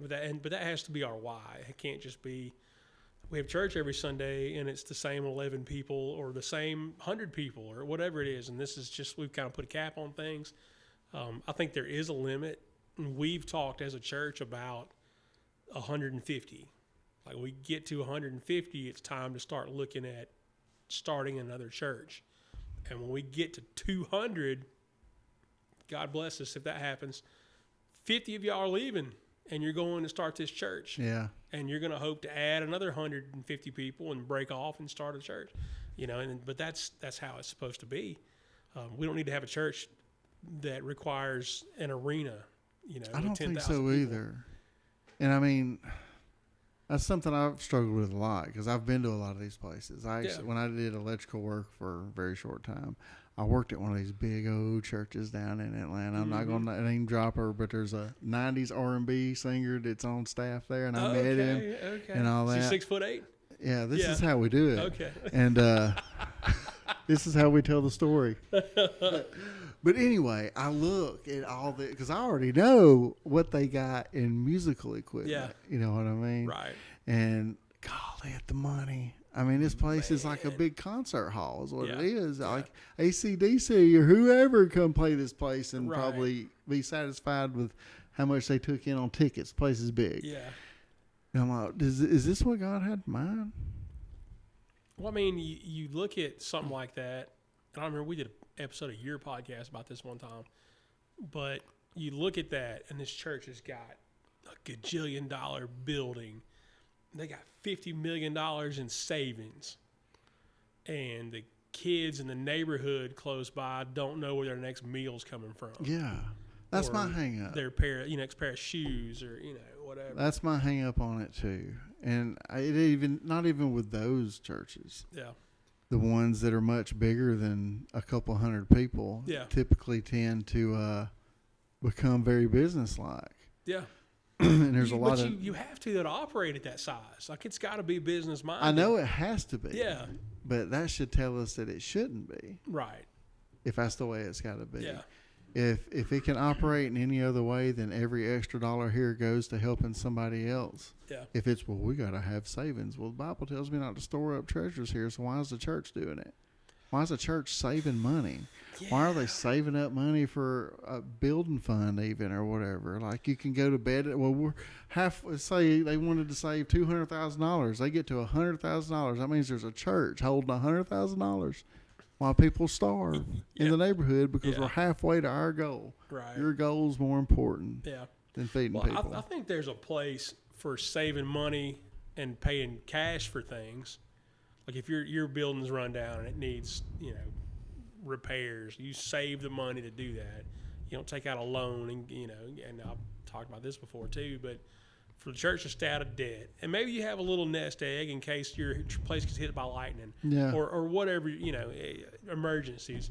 But there's certainly a line where it's too much and you're hoarding money, treasures on earth, like you said. Well, a lot of people's beef with the church is that it's a tax-exempt situation. It's a nonprofit. And I'm all like, that was made when churches were all small. They didn't have these mega churches. Right. So the ones that's giving it a bad name is the big churches that are ran like a convenience store or whatever, some kind of corporate business. Yeah.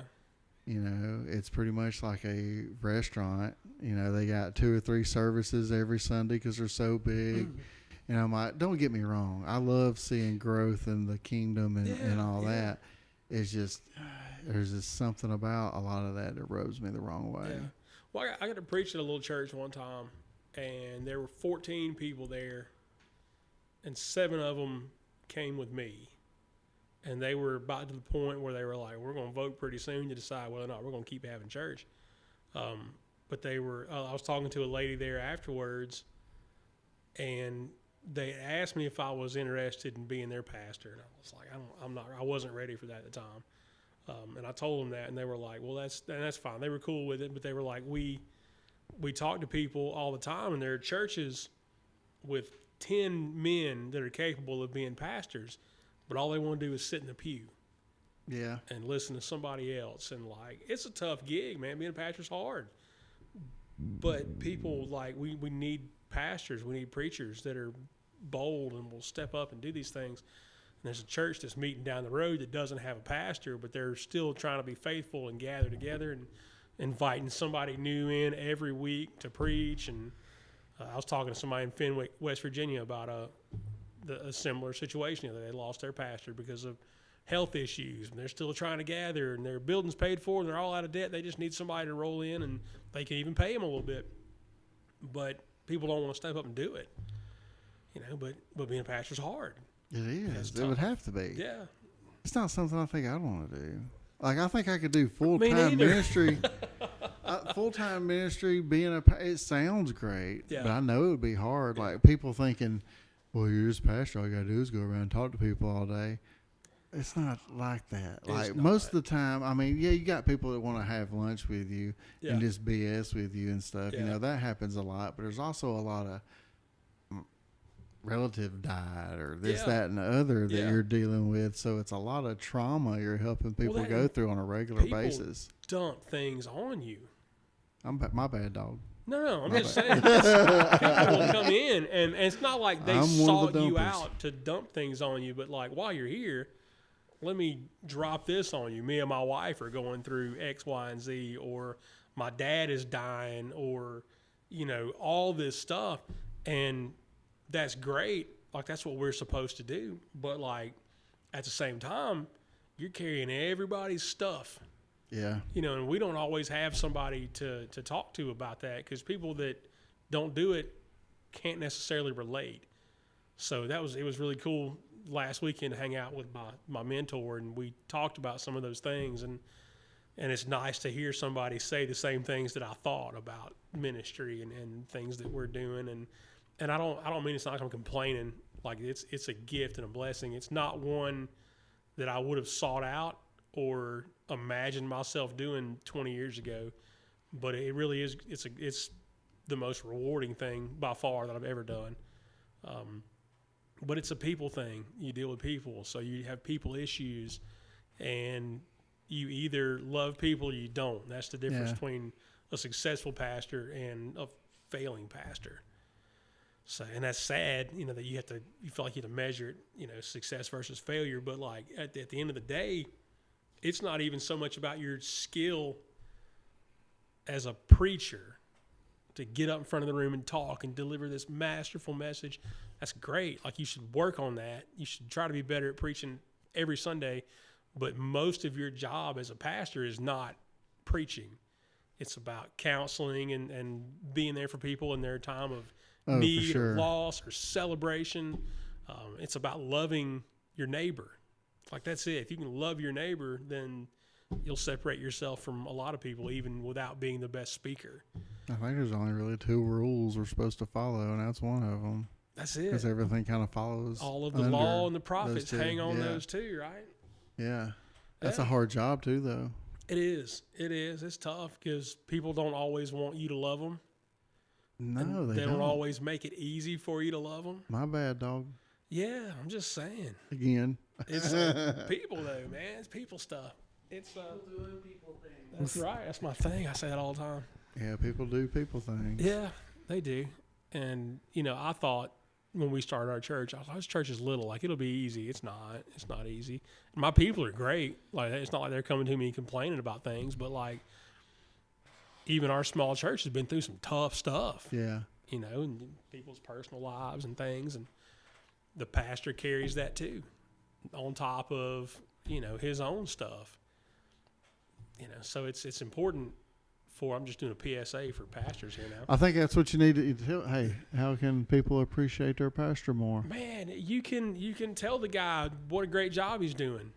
And not that you have to lie to him, but you can find something that you like about what he's Danny, doing. you do such a good job.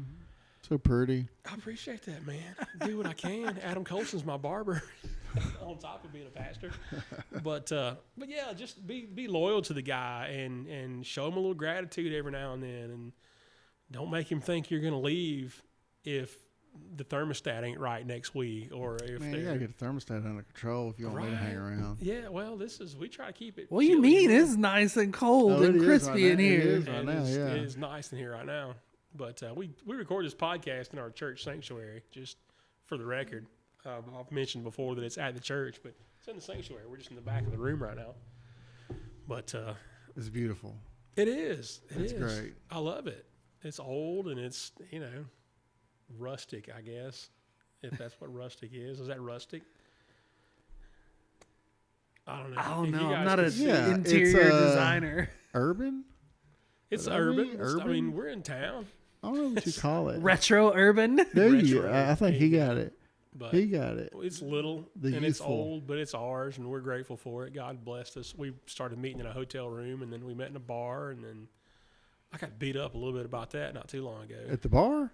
Yeah, it was somebody was looking at our church Facebook page, and my wife was running it, at least for a time, and she took a picture of me one Sunday getting ready, standing up in front of our little pulpit we had, and there's a wine rack behind me, right? Yeah, So I it get a was great. message, and I forget what she asked me something about why we were meeting at the bar, and what do we believe in deliverance ministry? You might know this person now that I think about it. Probably. If they're And, local. Yeah, and they're no, yeah, probably. So she wanted to know, like, what was the motive behind all that, and did we drink during the service, all this stuff. And I was like, look, we met at the bar because it was a free place for us to meet. We don't drink during People the service. Getting out of pocket online. Yeah, You know what I it was mean? a Facebook message to the church. Like, it wasn't even to me, Didn't even know who they were talking to. Had no idea. Well, I mean, I get it, wanting to try to discern or whatever what's Yeah. going on in your neighborhood and everything, but you already know where that's coming from. Right. You know Well, what this I mean? person's never been to the church before. We've never met before, like, ever. I wouldn't know her if she walked in here right now. But that kind of thing is what you deal with as a pastor. Like, hey, lady, go to my church. Well, it's because pastors don't punch people enough. I strangle people down the street here. Me and my friends, we choke each Yeah, other. but you don't do it at church. Not at church. Not at church. One of my favorite stories, though, is St. Nicholas. Santa Claus? Santa Claus Word? was a real guy. St. Nicholas was an actual dude. And he punched a guy named Arius. They're at this big meeting, right? And Arius is like, yeah, I don't think Jesus is the Son of God. He questions Jesus' divinity. Yeah. Santa Claus smacked him Word? straight up, right in the face. The little St. Nicholas delivered a 2-piece and a biscuit. He was gangster, huh? He was to little Arius who lived on Heretic Lane. Heretic Lane. That's Yeah, awesome. Santa Claus pieced him up. People get out of pocket online, though, man. They do. They don't mind talking smack, do they? No, they especially like with that scenario, because she didn't know if she was talking to. We don't have a secretary, but she didn't know if she was talking to the secretary Or some intern. Yeah, or the intern, the 17-year-old kid that runs our social media. Like, she had no idea. Like, I hadn't been the one to answer. It was probably more of a. I find a lot of times I don't know who you're talking about. I don't even know how much what I was going to say that I need to say. Some people focus on getting people to quit bad habits, and that's a good thing. Yeah, yeah. But then they think every possible habit is the devil. Yeah. So it's like, you got to be completely away from the devil, Bobby. You know, you can't go around a bar or a liquor place because then the devil might get Yeah, you. Robertson's Red is the devil. Yeah, and you're going to have those people. Yeah, no, you will. And I wasn't mad at her, and I wasn't like combative in the message. I was like, oh, this is what we believe, and This is why we meet in a bar, and thanks for your concern. Whatever. I'm gonna pray for y'all. Okay. All right. Please do. Please do. Yeah, I could Take always all use that we another. can I get. could always use another prayer. Yeah, man. All day, every day. People need prayer. Yeah. But I mean, that's what pastors The do. truth is, people's got too comfortable talking without being punched in the mouth. Did Mike Tyson really say that? Like, I don't know, but it's a good saying. It is great. It's a great quote. Yeah, I've it's a seen great it quote. attributed to him, but I don't know if. Well, he said everybody has a plan until they get punched in the okay. mouth. That's Yeah, the Michael. that was the Mike Tyson Yeah, thing. Mike Tyson. But that's true though, and I don't know. I see that down the street here. I train. I'm on the 400 block of our main street downtown, and jiu-jitsu is on the 200. It's 2 blocks away, and so I strangle people 2 blocks away from where I preach love and and kindness. But Yeah, but they're letting you. Like they're they signing are. up for They that. are. Yeah, everybody's in there, but it creates like an honesty in the room, like a room full of people who are skilled in violence. Mm-hmm. Like I watch my mouth in there. You know what I mean? And we respect each other, and it's a whole different thing. I don't care what size the dude is. If he got cauliflower ear, he's sir. Yeah, absolutely, absolutely. He's But sir it's every time. a different level of respect when you can put your hands on each other. Like if I'm talking trash to this guy right now, like I'm gonna have to fight him. That was always my fear of not doing that. Like when I was younger, coming up, doing martial arts, because I didn't think I would be able to keep my emotions at check. You'd be But surprised. it would probably help if I'd have done it. It probably 100%. helped me in the long run. Yeah. Looking back on it, I probably needed it. Well, that's what people say that though, and if you ever get them to come in and try it out, they're like, "Okay, like please stop choking me," Like, Well, no, it ain't my fear. I ain't one of these people. It's like, I might get. I see red. And it's go I might time. see red and hurt somebody. Like, no, I'm afraid I'm gonna get super PO'd, and then somebody's gonna kill me. That's the fear. That's what would It's not happen. that I'm the dangerous one in the room. Right, You right. know, it's okay. I might be a idiot in a room full of dangerous people. Yeah, no, I don't know. It creates a great atmosphere, and I wonder a lot of times. Let's get in trouble here. Let's go deep and let's get in trouble. We have such a relationship there because we strangle it. We actually it's not a tickling competition. We're trying to hurt each other. Yeah. That's from a movie too, if you ever seen it. But it creates that honesty and it creates that respect because one of these days it's going to be me against him in this room and we're going to be going at it. So I'm going to make sure that I'm respectful and he respects me and all those things. And I wonder why we can't have that in church. Because there are guys there. You talking about like the inner church beef? Yeah. That happens. Yeah. We don't have that. Because Common respect? No. Absolutely not. You're not as reformed as I am, or you're too reformed, or whatever.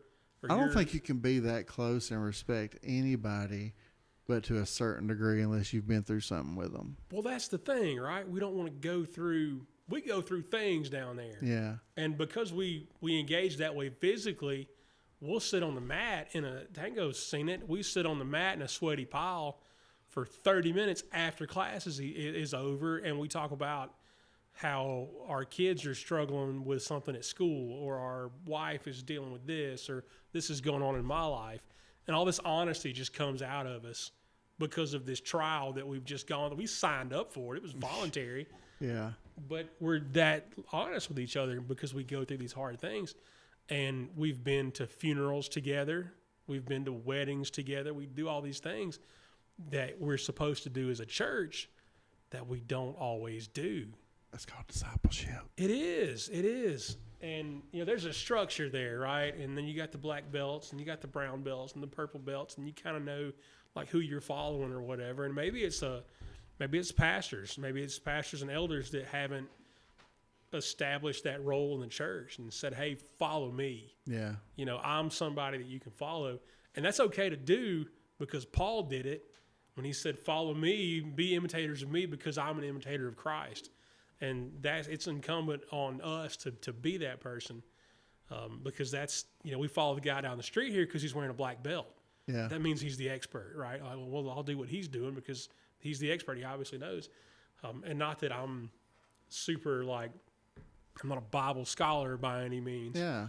But if my heart is, if I love my neighbor and I'm following Christ, I'm doing all these things, that should make me somebody that you want to follow, and I don't know that we're doing that as pastors. I don't think it's happening a whole lot. I don't think discipleship falls on the shoulders of pastors anymore. The pastor is the teacher now. Mm-hmm. And the actual pastor duties of bringing up disciples, that's small groups. Yeah. That's what they've pawned that off on. And I ain't saying there's anything wrong with a small group. Right, Small groups are great. Yeah. If you have one that's great, awesome. Yeah. But I feel like that's kind of what's happened in the modern church is the pastor, I mean, he has his circle. Yeah. He has his people. But how many of them are really inviting new people into their personal lives on a regular basis? And well, that's the key, right? Like down the street here, they'll take anybody that shows up and pays a membership fee. Yeah. Like, okay, well, come on in, and you either fit in or you don't. And if you don't, you leave, and that's cool. And some of that is the same, but I don't think we don't establish that order, because in church we're supposed to have a pastor, and we have elders, elders, deacons, and deacons, and we have these things and these people, and we don't. That doesn't mean, I don't think, what it's supposed to mean. Yeah. Because that's like this is cheesy. This is super cheesy, but that's like our pastors are black belt, and then our elders are our brown belts, and then our deacons are like our purple belts, and these are people. But everybody wants to be the black belt. Everybody does. Everybody wants to be a chief. Everybody, not too many chiefs, not enough Indians. Yeah. Problem is, nobody really wants to be the chief. They don't. They all like the idea of being the chief until they get in that role. As I heard the other day, everybody wants to be a gangster until it's time to do some gangster stuff. Yeah. And that's the same thing. Everybody wants to be that Sunday morning star, because that's what we've turned pastors into now. Everybody wants to be that guy that gets all the handshakes on Sundays and gets all the respect and all that. But do they want to get out of their bed at 3:30 in the morning when they get a call that somebody's kid's wrapped around a telephone pole? Yeah. Probably not. Yeah. Are they going to want to disrupt their lives in any way whatsoever for anybody else? Because if you sign up to be a pastor, that's what you're signing up for. Absolutely. Yeah, and there's so many clowns. I say people clowns. don't see that either, though. They're not clowns. Because they don't get the pastor's agenda for the day. They don't know what he's doing. Right. Well, they don't know that, like, your problems that you come to me with are not the only problems. Like, I'm dealing with his problems, too. Yeah. And hers. And theirs, but you come to me and you're like, mine though, but mine it's special, right? It's different, and there's only so much of us to go around. I don't say that. You don't. I do insinuate it, and you know it, but we don't talk about it. But that's why it's important though to have those elders and those deacons and that structure in place, so it's not all on the pastor, But it's hard to find people. Like, nobody wants to be almost the pastor, right? I'm an elder, but I'm not like the pastor. So I see the logic behind deacons taking care of the widows instead of the pastors. Yeah, well, the deacons are the doers, right? They do the stuff. Like, they run the building, and they, take care of the widows and the orphans and these things. And then your elders and your pastor are more theology related. They kind of guide the church spiritually. So that's the not pecking order, the hierarchy sort of the church that we have. That's a terrible word too, I think. Oh, that's the way it's supposed to be. Right, yeah. So yeah, there's that, but churches don't do that. They have deacons that a lot of times act as elders, and those are not the same thing. You don't even see that a lot anymore, though. Because, I mean, I would probably say a majority of these newer churches that pop up, I mean, they might have something like that, but they really don't have like deacons and elders and this, that, and the other. There's a few that just have, the pastor's family, and that's who gets paid. Right, and the pastor bangs the gavel, and what he says goes. Yeah. That's wrong. Don't do that. Yeah, it's not biblical at all. No, it's not, and I don't want that. I wouldn't. I don't want to be the one to like. I've ran into it on more than one occasion, and I won't stand for it. Yeah, it's like if it costs me a friend, I'm not going to stay somewhere that I shouldn't be for the sake of appeasing other people. You got to get where you need to be. Right. Yeah, I don't know. It's a tough gig, man, and not a lot of people want to do it. A lot of people want to tell you how they think it ought to be done. I can be that person. Yeah, right. Everybody needs that. Is there a position? Where's that fall? Like deacon? I'll be a deacon. Deacons can do that. Create that one. I think it's the the grouchy old man. I don't know how biblical that is, but well, we don't have a grouchy old man in our church. That could be you. I'm not that old yet. You're not. I still ride You're skateboards. not. That's true. You're younger than me. So if you're the grouchy old man, Yeah, you're older than me. it's just another place where the church is kind of dropping the ball. Yeah, we kind of circle around to that a lot too. Yeah. It stays on my mind a lot though. It stays on my heart a lot. It's got to, because I don't know, we're letting the church get hijacked. I started to call them clowns a minute ago with their wolves. The Todd Whites of the world and the Stephen Furticks, and they're not the new ones. You got Kenneth Copeland's been doing it for 30 years, and what's the other guy's name? He was in our group chat the other day when y'all sent the message, and I said I'd like to give him a jiu-jitsu lesson. Rick Warren? Maybe him too. But they're selling, Young. Possibly. They're selling things though. Duplantis. Like they're Jesse Duplantis. That was the guy. Man, he's on nerves. But these guys are wolves. Like it's we laugh at them or whatever, but it's not funny. Yeah. I mean, I think we did talk about this. I mean, I'm sure there's people in those churches that are going to heaven because of their faith in Jesus. Right. Ain't got nothing to do with the guy at the pulpit. Right.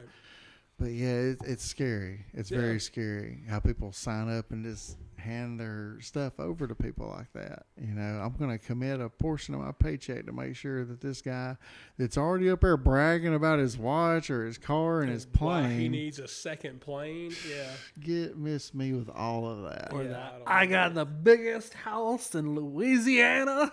Is that Duplantis? Which one is that? I think it was Duplantis. Yeah. Oh yeah, mate, I gets under my biggest skin. house in Louisiana, and I got this amazing staircase. That man's ego. Yeah, it's insane, man. And I think part of why God keeps us in this tiny room in this old place is to manage my ego, because it's hard for me when somebody's like, "Hey, man, that was a great sermon," and I go, "Yeah, it was, wasn't it?" I think maybe that's maybe a lot of these guys didn't start off that way. Probably not. Because I remember I saw Furtick back before I had ever heard who he was. Right. I went to a church planners conference, same conference I saw Rick Warren. Mm. But I'd obviously heard of Rick Warren. I'd never heard of Stephen Furtick. Right. And the dude had a good message, a really good message. I don't know what's happened there over time. It's just it's not conducive to fundraising, I don't think, to preach about the devil and hell and conviction and condemnation and all these things. Like, people don't want to hear that stuff. Those churches stay in the milk. They don't go to the meat at all. Right. They stay in the milk. There's no spiritual warfare talk. There's no, hey, there are demons trying to infiltrate your children's lives. There's none of that. It's just, you got to have positive attitude. Right, yeah, the power of positive thinking. And now Joel Osteen can fly, because he believed enough. I'm telling you, that guy out there, I've had a thing for him for a while. I know every time we mention TV preachers, he's the one I go in on the most, But they wasn't all bad. At least we had Billy Graham. I like Billy Graham. Yeah, well, I mean, there's been some solid guys preach on TV. Like, it happens. I feel like Billy Graham had a pretty good run. Oh, yeah. He did some good things. I look back now, and there are things that he preached that I didn't necessarily agree with. But, I mean, we're talking secondary issues. Yeah. So, you get past that. But I feel like he loved his fellow man. Yeah, for sure. Loved his neighbor and those things. And he wasn't, his church, he didn't have a church, I don't guess, had a church with 10 million people. But he couldn't help 80,000 people wanted to hear him talk when he showed up. Jesus spoke in front of thousands of people. Oh, yeah. So, I mean, if you're going to go out and take the gospel out into the world, like, I hope thousands of people show up to hear it. And that's different than having thousands of people in your church, I think. That's a different story. Oh, yeah. I mean, doing this, millions could hear it. Right. But we're not going to fit them in the room here. Yeah, right. But, I mean, we could have church in Barron Stadium, 6,000 people, or the Forum over here with 3,000 or 4,000 people. And that's cool. It's cool to have an event. Let's have a big event and get 4 or 5 preachers up there and some music, and we'll have a thing, and 5,000 people can show up. And that's cool, but it's not like church. That's well, different. I think churches try to do that every week. Yeah. And it's like, those are cool, you know, to have your emotional. There ain't nothing wrong with getting out there and having an emotional episode with your God, you know, that's cool and all. It's just when they try to make you do it every week. Yeah, when they facilitate it and push you towards it, because when you're in that state, a little more vulnerable. Yeah. If you feel like you just had some holy experience, you might be a little more apt to put $1 in the plate. Right. You know, well, you can.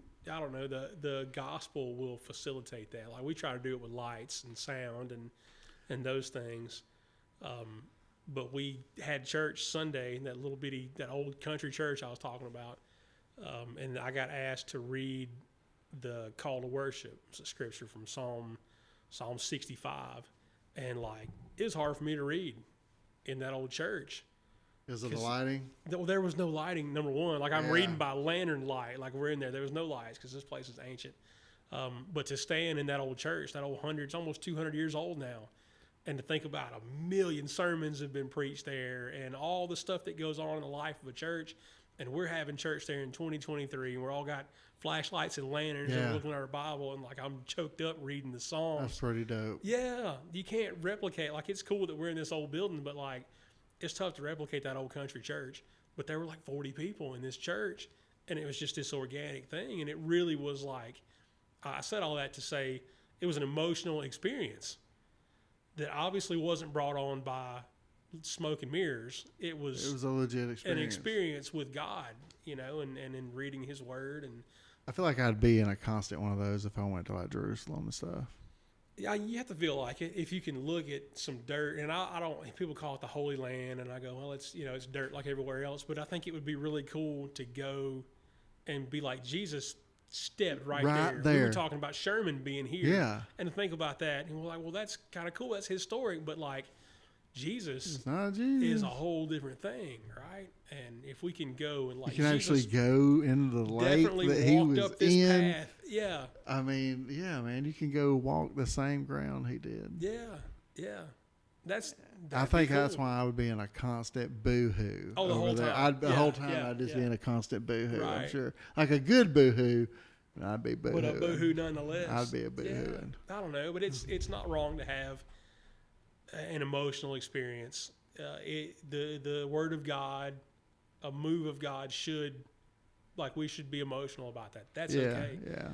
We shouldn't generate that with theatrics and the hair on the back of my neck stood up. Or even demanding it. Yeah. Because it's every head bowed, every eye closed, every hand raised and all that. It's like it's a coaching into a behavior that gets an emotional result. They turn the thermostat down real quick so everybody gets a chill and they go, oh, that must be that's the Holy Spirit. Yeah, that's right. It just got cold in here. Yeah, that's Ted back there with a thermostat. Yeah. Before we wrap this thing up, let's ask you a few random questions just to get to know Danny Burnham a little bit more. Let's do it. Who inspires you? Who inspires me? Wow.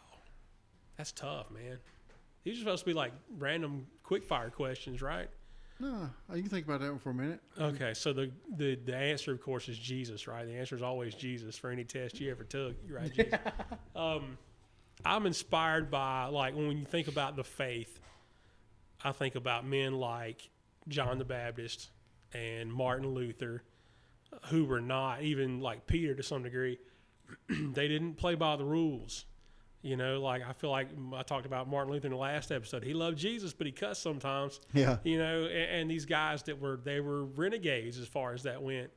And I feel like that's kind of what we do here with our church. We're not denominational or anything, and we weren't planted by like what we would think of as conventional means. But they blazed that trail, you know, for other people to come up and not.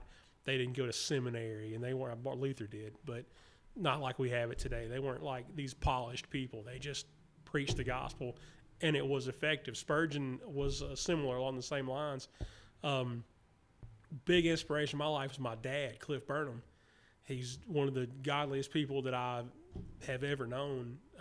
He is 8:20 right now on a Tuesday night. He's probably at home reading the Bible, like taking notes. Like he sits at a little table and got his Bible and he takes notes and prays and does all these things. But he's done that my entire life. So to see that, that's been a great example and inspiration for me, because I realize like that's important. That's what we're supposed to do. He does it every single day, and you go over there at night, and he's done with his work for the day, and he's got his Bible, and he's getting ready to teach or just some subject that he wanted to learn. So he's a real big one for me. How long did you want this question, this answer to be? As long as you want it to be for. I don't have a time limit here. I'm on tango time. I got you. I just realized I was just going on about this one question, and you might have had more. But yeah, those are some people that I can point to pretty quick and say that those people inspire me. Not too many people that are still alive, though. I got to come up with some more living people that inspire me, I think. Yes, it depends on in what sense you're talking. Yeah, I there's guess different so. inspirations. That's true. That's true. Every time I watch the 300, Gerard Butler inspires me to go work out. Oh, yeah. So golly bum, that dude right there was something. Right. Yeah, He did some things I don't think we were willing to do. Probably not. Probably not. What's next? Okay. Favorite movie Favorite movie. and why? All-time favorite movie. Ooh. I think that my all-time favorite movie is Cool Hand Luke. Is that a Clint Eastwood? It is Paul Newman. Okay. Yeah. When he was in jail in the work camp. Yeah. It's just, I don't know. It's a fantastic movie, and it was before. Is that what we got here is a failure to That's communicate? That's the one. Yeah, Paul Newman, Cool Hand Luke. What we've got here is a failure. That's the one. One of the greatest movies. It was all script. It was low budget. You know, there wasn't a ton of money wrapped up in it, but it was written well and performed well. I love it. Good stuff. Awesome. Yeah. Cool. Well, I think that'll be. That's it. That's it for now, man. Cool. I think we'll wrap it up here. Do it. All right. You're the host. Bye. Thanks for watching. We love you guys. God bless you. Thank you for watching Burnham Podcast. Don't forget to like, share, and subscribe.